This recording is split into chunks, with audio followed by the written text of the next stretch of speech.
The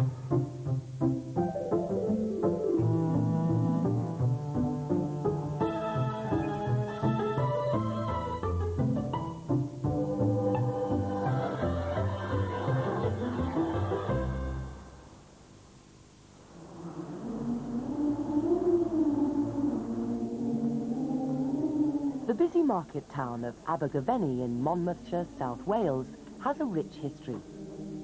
30, 40, 23, 50. Lying in the border country between England and Wales, known as the Marches, it was once the stronghold of the Kings of Gwent. And from its now ruined castle, the conquering Norman lords of the Marches once looked out over the nearby Black Mountains. The house detectives headed north of the town to Bryn Arrow Hill, at the foot of which sits Pen-y-clawdd Court.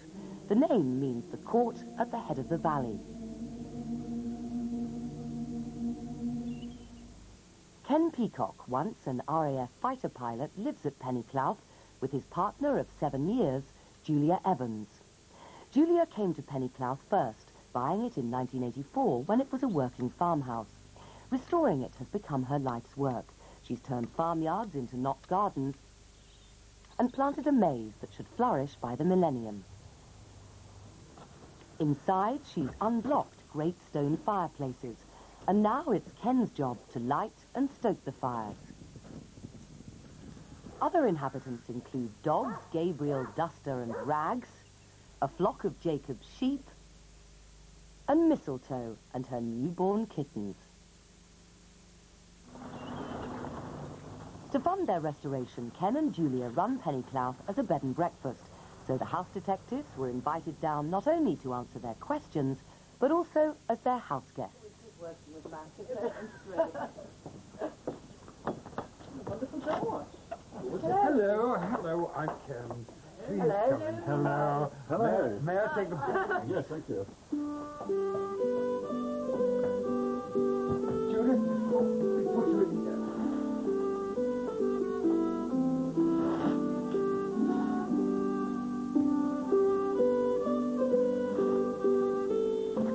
What a gorgeous old stone fireplace. I've never actually had an open fire in my bedroom before. It's normally a case of falling asleep in front of the one downstairs in the sitting room with the TV on and then waking up at 3 o'clock in the morning with a stiff neck. So this will definitely be a different experience. But I'm told the pièce de résistance of this room is the bathroom, so I'll check it out.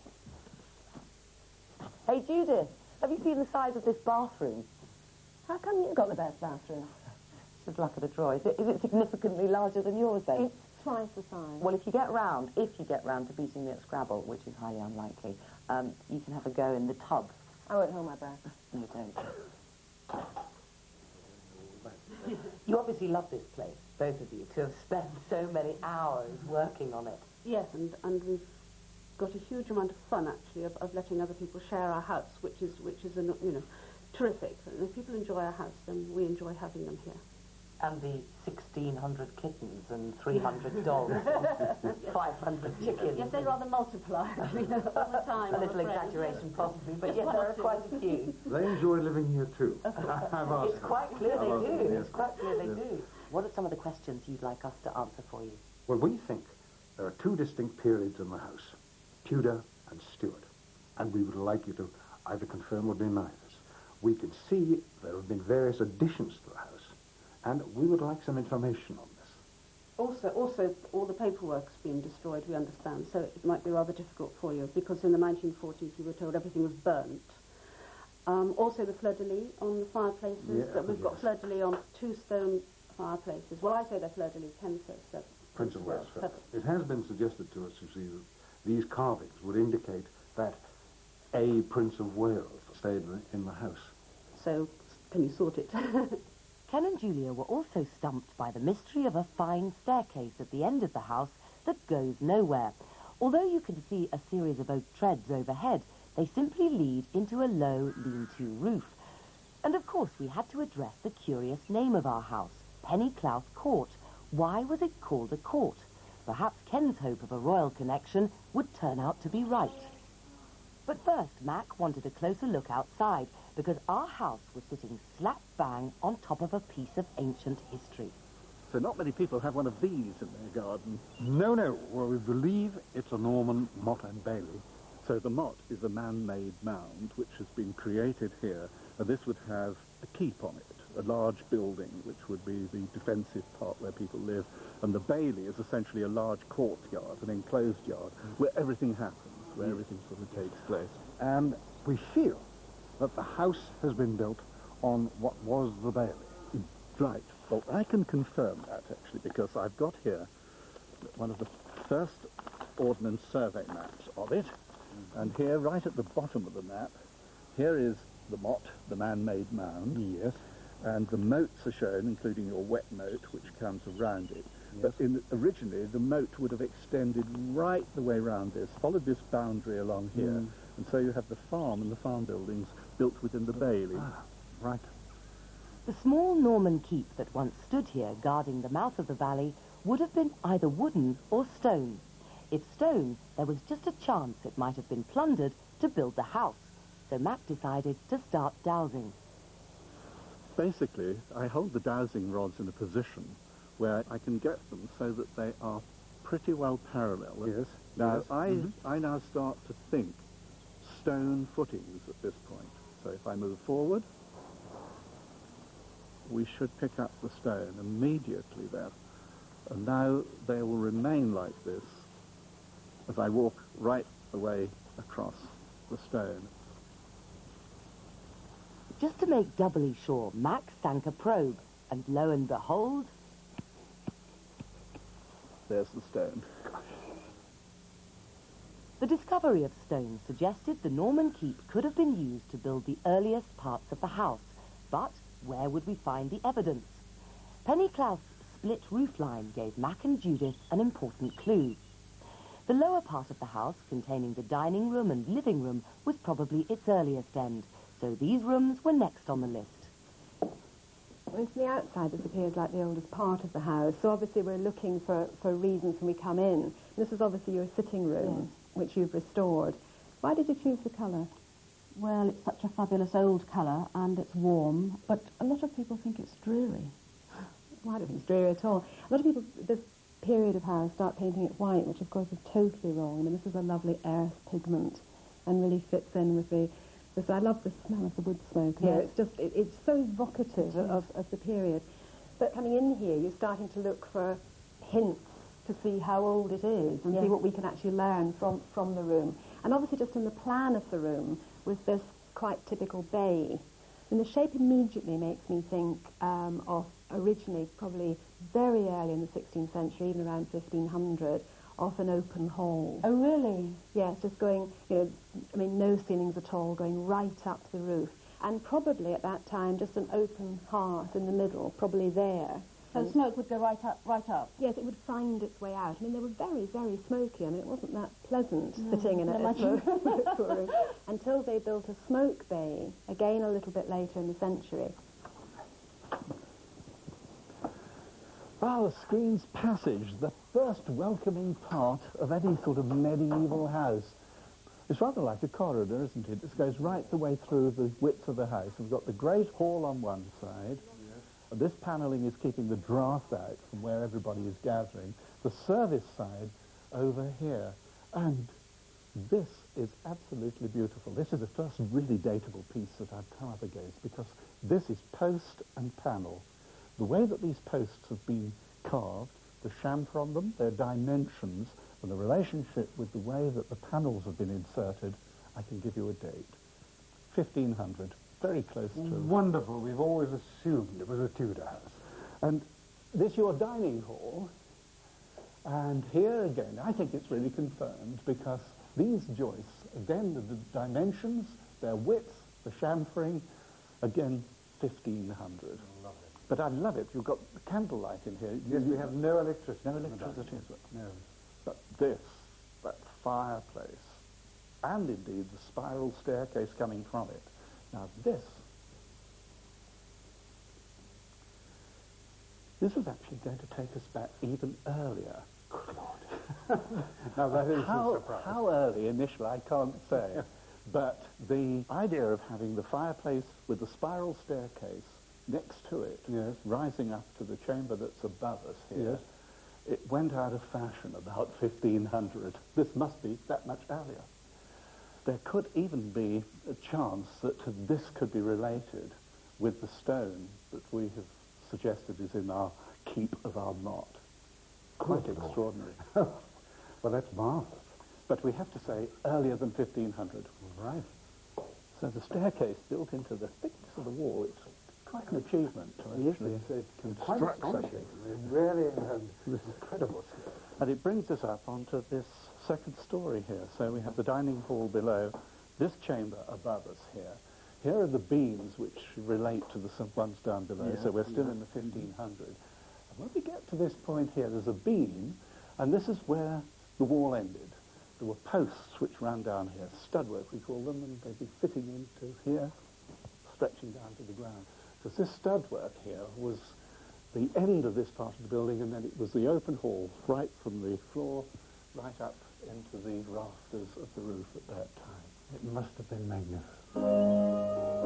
So Mac and Judith had pieced together a very early structure dating as far back as the late 1400s and built with Norman stones.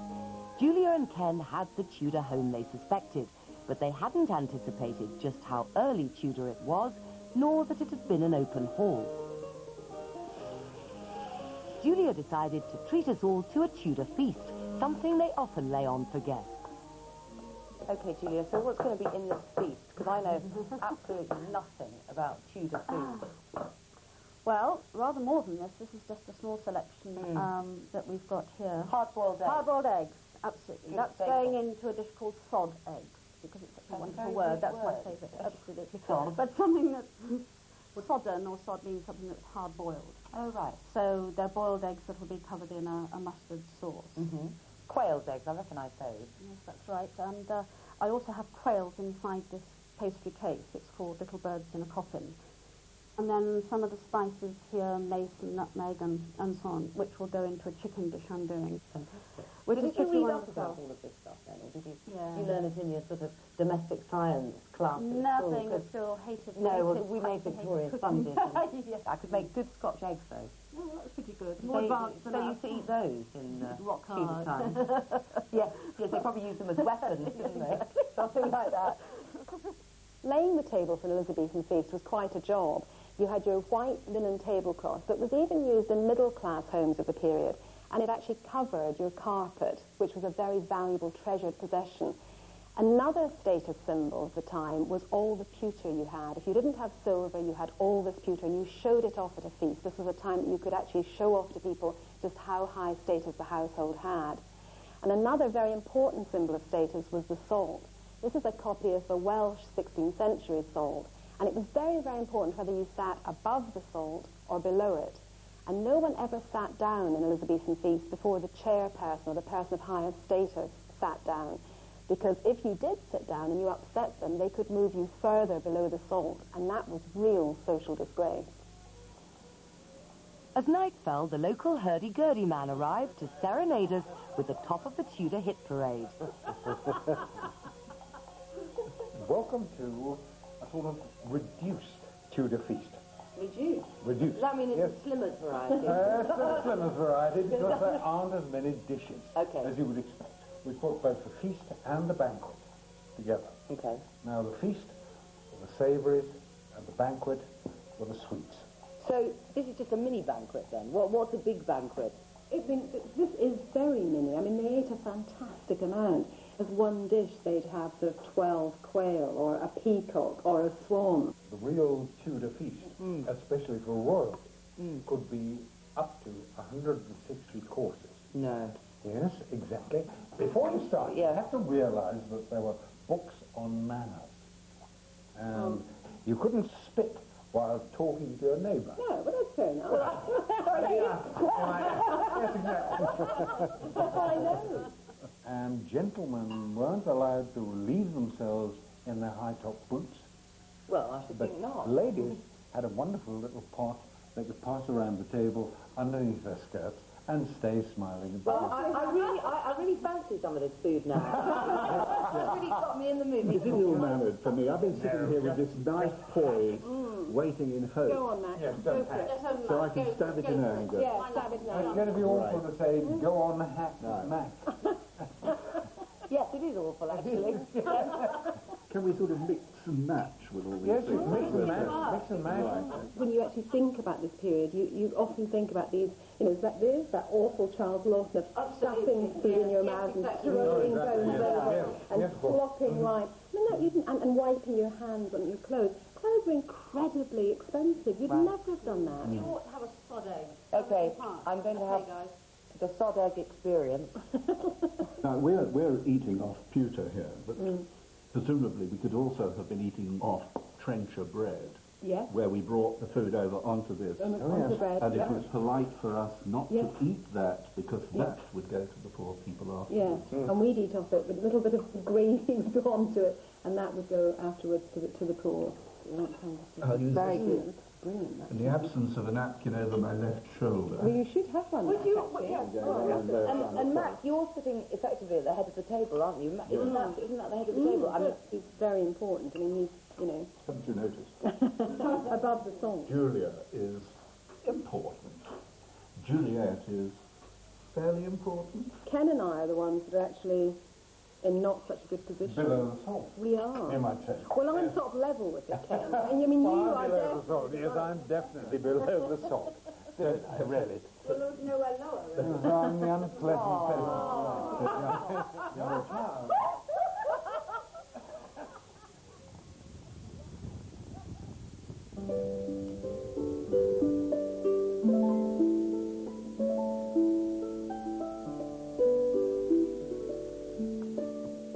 good night, Mac. Good night, Juliet. Good night, Judith. Good night, Juliet. Good night, Ken and Julia. Good night, Juliet.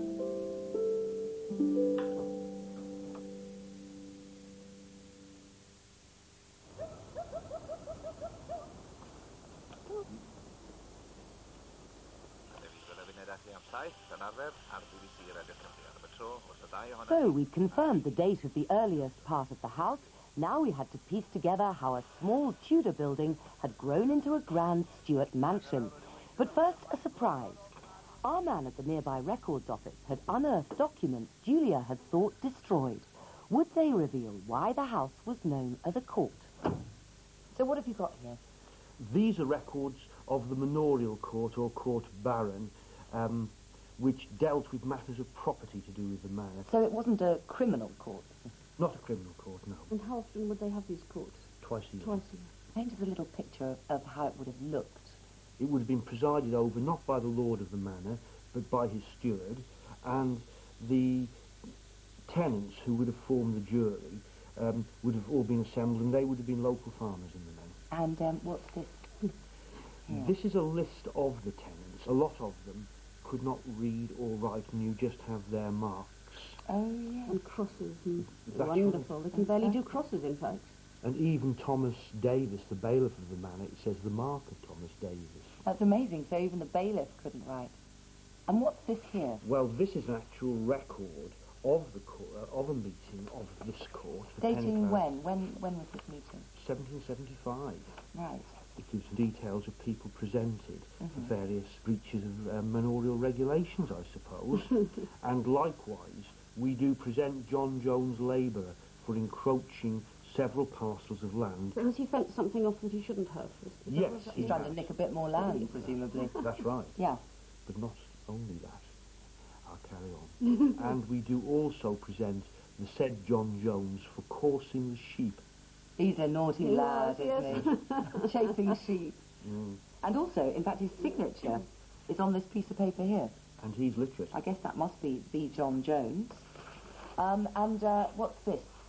This drawing? This looks wonderful. It's a charming survey, and again, it's of about the same time. And here, the moat is actually laid out as a formal garden. I would guess that that's just the sort of thing you'd love to do, isn't it, Julia? I think it looks rather nice on this piece of paper. And it's got barns here that aren't here now, which is terribly interesting. It's lovely. The survey of Pen-y-clawdd and its lands was used in an annual ritual that the Lord of Pen-y-clawdd had to perform. He would walk the perimeter of his manor, checking boundary markers. Right, let's go, Zoe. We asked local farmer John Davis if he could interpret this 18th century map and its directions to help us recreate this ritual.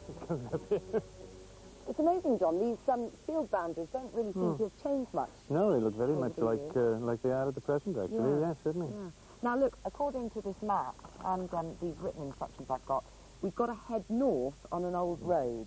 Well, this certainly looks like an old drover's road. Really? And it joins... Yeah, well, you can see there's a good depression here, worn away, presumably, by the animals in days long ago, I would think. Okay, well, let's give it a whirl. All right. Now, John, according to my written instructions here, we have to head to a pasture field belonging to John Thomas, at the upper end of which there's a large oak marked with a cross. Now, here, the map seems to suggest that's John Thomas's field. So, what do you reckon? Well, as you can see, there's a large oak tree up there. I think that looks a fair bet. Oh, great. So you reckon that could be the one? Well, it looks as if it's been there for a long time. What do you think, Yes, Kat? I would say a couple of hundred years at least. Yeah? Excellent. Well, Right, on we go let's then. go and have a look. We're definitely on the right track, I think, aren't we? Good. To our surprise, we were finding many of the old boundaries and markers of the ancient manor, still traceable in today's landscape. But our next discovery was far more than we hoped for. Now, according to this, our last marker should be a stone with a line and a hole in it. And if we've got it right, this thing might be it. Let's look for a hole and a line. Hey, what's that? Yeah, That's it's a the hole. hole. Yeah. There. Yeah. Line? And that looks like the Like a line. line, certainly, It's pretty faint now, but I guess no, after all part of those the time, years, it's not surprising, really. Well, there we are. So I think that's it. Yeah, Fantastic, there we are. isn't it? Terrific. Excellent. Well, lads, I think we've earned a cup of tea. Yeah, haven't we? yeah. And worked up an appetite Let's go as and well. brew up. Yeah. Yeah, away we go. But what about the actual courtroom? Which room had it been? We turned to the Stuart part of the house and a room on the top floor. This is an